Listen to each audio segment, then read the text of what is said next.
Could To, you? to reform certain drug laws first, like, for example, what you raised, which is the college students who still can't Sure. get student aid. We should definitely do all that. Senator Cory Booker and Senator Rand Paul sponsored the REDEEM Act to get rid of mandatory minimums for, drug charges. What's more harmful for your health, using a substance like marijuana or being put in a cage, right? To be in jail. I'd say jail. And that's where people get exposed and are more likely to come back in jail after they're let out. Things like decriminalization, things like this initiative are positive steps forward, but they're not exactly what we need to do, because this initiative, it solves the problem of punishing adults for using marijuana, but it doesn't solve the problem of where adults can safely purchase marijuana. And ultimately, we would like to see marijuana regulated and taxed like we do alcohol. So instead of, if an adult wants to use marijuana, he doesn't have to go to the drug dealer on the corner. He can go to the store that is licensed, regulated, pays their taxes, is a part of the community. So we know that the marijuana they're getting is quality and isn't moldy or cut with anything else. I mean, we have to be honest, marijuana prohibition has failed, just like alcohol prohibition has. I don't think anyone would argue the fact that alcohol prohibition didn't work.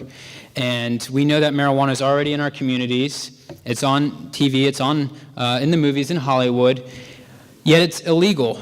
It's failed. Marijuana is being sold in South Portland, in Lewiston, and Maine every day. I guarantee it. And we have a choice as a society. Do we want marijuana to be sold by drug dealers that sell to kids, or do we want marijuana to be sold by licensed, regulated, tax-paying business owners that check ID, make sure that the people they're selling to are 21 and up, and are accountable? Right now we have no oversight on with marijuana, but we do with alcohol and tobacco. Why does that make sense? So, and to the question though, was that a yes, that in addition to this ordinance, or even before this ordinance, you would favor a look at some reform of some laws? Absolutely. I think taxing and regulating marijuana would solve a lot of those problems, and changing the culture around it and educating people about marijuana. And I'll gladly take any of those steps forward along with it. All right. And Chief Googins, to you, that same question, interim strategy. What about tackling certain other drug laws first? Would you be on board with that? Well, it depends what we're tackling, Susan. My biggest issue is that we cannot lose ground that we have currently. David said that prohibition failed. It did. It's because alcohol was legal and it was taken away. Marijuana has never been legal.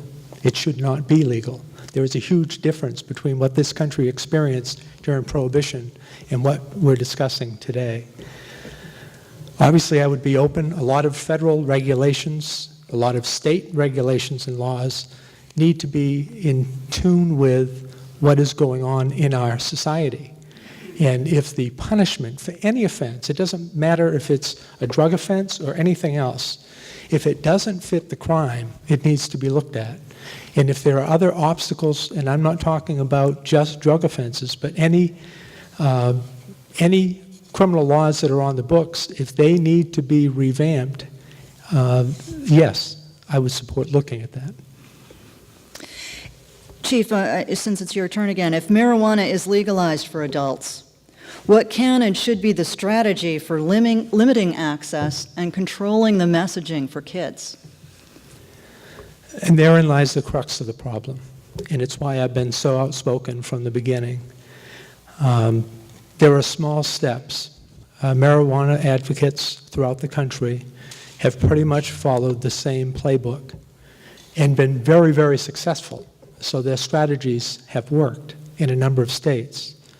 The strategies have been to target medical marijuana. We have a very compassionate people that heard that argument and saw the benefit in changing the medical marijuana laws in many states, including Maine. That has to be separated from what we now hold as a standard for the rest of folks that are going to abuse an illegal drug, set a bad message for our young folks. We are the moral compass for the youth in our community. What kind of message are we sending if it's okay for us, but it's not okay for you? We've already done that with tobacco and with alcohol. We know what the impact is as our young folks grow and mature, and we don't want to just increase that burden on society or on our children. David, what's your thought about that? If marijuana is legalized for adults, what should be the strategy for limiting access to kids and for controlling the messaging to them? Sure. We have an opportunity to do it differently than alcohol and tobacco. We can learn from what happened with Joe Camel, and we can set advertising restrictions, and I'm definitely open to it. The We Card program in the 90s for tobacco was very successful.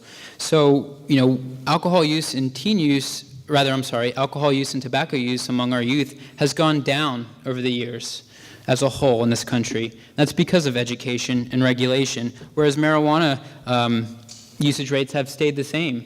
It's because we don't have any oversight. You have 80% of high school seniors say they have fairly easy access to marijuana. It's not a win ratio that's very good. If any other government policy had an 80% fail rate, we would change it.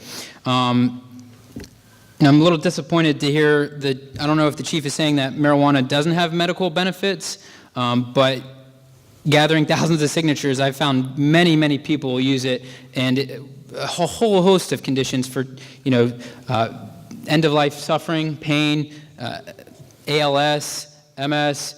You look at the kids with seizures from epilepsy. They have multiple seizures a day. None of the pharmaceutical drugs are working. Medical marijuana works. The tinctures work. They stop having seizures. Their brain would literally turn off, and now it doesn't. The chief brings up moral compass. Are we saying as a society that alcohol use is moral and marijuana use is immoral? Is that the role of government to set our morals? Why is the more harmful substance moral? I don't know if the chief would agree, but I don't think using marijuana makes someone a bad person, or alcohol makes someone a bad person.